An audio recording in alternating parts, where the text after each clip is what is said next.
Up next, body language can say a lot about you, even when you're not saying anything out loud. And we're talking about that and how you can help or hurt yourself in the hunt for a perfect job. And that's next when the broadcast returns. Welcome back to the broadcast. Well, whether you're looking to land your first job or your dream job, the interview will make or break you. But as career expert Mike Rose is here to explain, your body language can actually be as big a factor as your experience. This is your book, ROI, Powers ROI. Right? ROE. When in business, we see ROI first, but it's actually ROE Powers ROI. Yes. Ah, exactly. Yeah. Okay, so play on words there. Okay, so it makes a difference if you walk in and you think you look confident, but maybe you look bored. Absolutely. So does any of our body language right now say anything, or just based off of initial impression? Are we too proper? Actually, if you're interviewing me, I'd want to mirror you. So, for example, you're sitting a little up straight and leaning forward a little bit, so I'd like to mirror you. And the reason for body language is so we can connect, right? But then once we connect, there's a means to an end of connecting. Then, if I can connect with you, then I can be more open to ask questions. So I can interview the interviewer in order to then get information out to see if this is a good fit. And do you recommend that? You recommend kind of interviewing the... Absolutely. And not a lot of people feel confident enough to ask questions during an interview, particularly in a business setting. And if I'm just out of college, what questions do I really ask to understand if I'm going to be micromanaged, if I'm going to be micro-mentored, if there's a training and development atmosphere, what's the culture like? That's just as important as the skill set. So some of the main, I think, characteristics that people display during an interview is looking bored, looking nervous, looking maybe overzealous and overconfident. What are some of those initial kind of red flags in our body language that people don't even think about?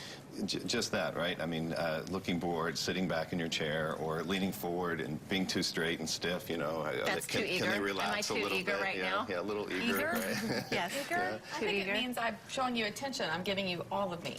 Yeah, true. But at the same time, workplaces are becoming a little bit more flexible, you know, and cultures are a little bit laid back and relaxed. So it's not just about the skill set and being eager, but it's also about how we can relate with everyone in the workplace once we get hired. Is there a difference between how men need to act and how women need to act? Because I'm sure that while dressing is something you need to think about, your body language too. You don't want to come across as being like, you know, some sex siren, right? Yeah, right. No, yeah. Well, it depends on what kind of job you're applying for. Not in the interview process anyway, yeah. But absolutely. I think more importantly, though, on the interviewee side, if I'm being interviewed, that I mirror the language of my interviewer.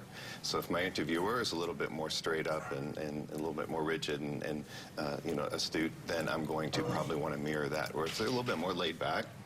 I'm not going to sit back in my chair and relax, but I am going to kind of relax a little bit too. Because once I can make that connection with my body language, then again, it's a means to an end to earn that trust, to then start asking questions that would be very pertinent to know before you accept a job or offer somebody a job. Are there things like what you should be doing with your hands, what you shouldn't be doing?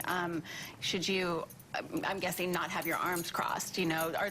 Give us some signs of what we should do. Anything to show that you're not interested. Certainly arms crossed, you know, is not one of them, right? Yeah. I don't want to be here. I want this job, right? No, it doesn't, not so much. And a lot of interviews today aren't just sitting down, too. So we're walking around the office, we're giving tours, things like that. So it's the reactions to things. One of the things that we do in our office, we have very cool offices, and when you walk around the corner, you're hit with all these colors and all these creative things that we look for. Wow, this is cool. Or we just look for some kind of reaction to the space beyond just body language as well. Now, I've been told, and this was several years, I took a class right before I graduated about interviewing, and they suggested taking a pen and paper, like a notepad, to take notes in, because it kind of gave you something to do with your hands, so you weren't, and as the interviewer was talking, to take down notes, and it looked as if you were kind of being proactive and wanting to remember kind of what you took in during the interview. Is that still a good tip? I think so. I respond really well when somebody walks in with pen and paper. We have an intern survival guide at Mojo Media Labs, and one of the things that we have in the intern survival guide is bring a pen and paper to every single meeting you come to. There's nothing more annoying than meeting somebody and they're like, oh, do you have a pen? I'm like, no, I came to meet you. Yeah. What about, do you have a card? No? I mean, is it okay to still carry cards? Or, you know, bring in a portfolio, open it up, and say, have a list of questions for you if there's time at the end. You know, so that told me that you're preparing. Prepared questions. Absolutely. I think we have a picture here that we're going to look at, and you're going to tell us what's wrong with this. Other than what's obvious.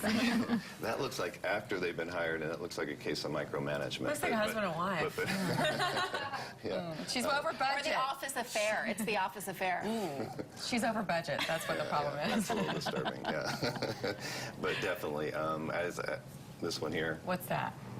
That looks, if she's being interviewed, a little disinterested. She's leaning forward. You can see that the interviewer is the one holding the paper. Look like they're a little bit more sitting straighting up. She doesn't look very confident either. No. She looks worried. Yeah, Her and- eyes look Yeah. nervous. Yeah, very, yeah, definitely. So much that we don't think about when we're sitting talking with people, you know, especially when they're sizing you up for not just what you say, how you say it, how you look, everything. And again, it's that connection. Once we can connect, what few people realize that there's three attributes, three people who the way they think and communicate in any successful business, and I define them by the book ROE Powers ROI. Way 1, way 2, way 3. Way 1's the visionary. They're the passionate person who has the ideas and they want to come to the table with all this stuff.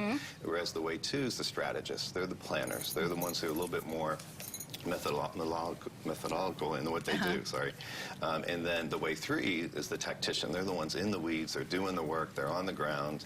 And depending on who's interviewing you and what position you're being interviewed for, you want to make sure you're a good fit in that position. Right. And So we it can might even be find- good to do some research of the person that's interviewing you before, just so you maybe know their And because of style, social- their background, etc. Precisely, and because of social media, not just the person, the company, but also the person as well. And you Great can find tips. all those types here in your book, ROE Powers ROI.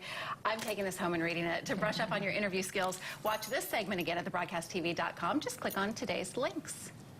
And when we come back, we'll hear from the talented group ECHOSMITH from Conan Studios to ours. This amazing band is really one to watch. You'll see why.